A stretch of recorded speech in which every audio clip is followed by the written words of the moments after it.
أخبار برشلونة تأتيكم من الصعيد سبور. رجاء لا تنسوا الاشتراك في القناة والضغط على زر الإعجاب. رجل الكلاسيكو.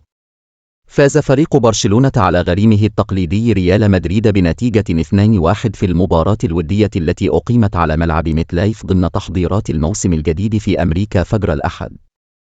وشارك النجم الشاب باو فيكتور أساسيا أمام ريال مدريد، وحصل على جائزة رجل للمباراة بعد أن سجل هدفين وقاد البرسا للفوز في الكلاسيكو الودي. ونال فيكتور تقييما مرتفعا بلغ 9.1. وإليكم أبرز أرقام باو فيكتور ضد ريال مدريد.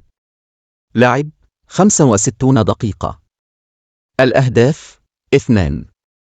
لمس الكرة 29. التمريرات 20 وكلها صحيحة. دقة التمرير 100%.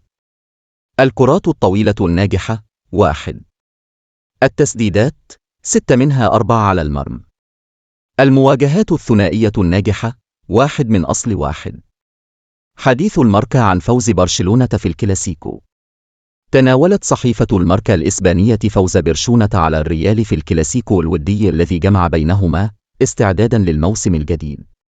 وكان عنوان الماركا ملفت: أطفال برشلونة يغنون تحت المطر، وذلك في ظل مشاركة عدد كبير من لاعبي اللمسية في اللقاء وأدائهم بشكل جيد. فليك يثني على أداء جوهرة برشلونة.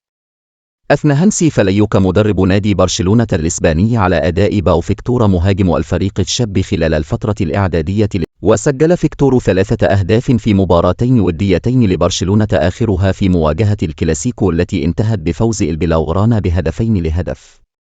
وقال فليك عن باو فيكتور 3 أهداف في مواجهتين حصيلة ليست سيئة لباو، الباب مفتوح له للاستمرار مع الفريق الأول.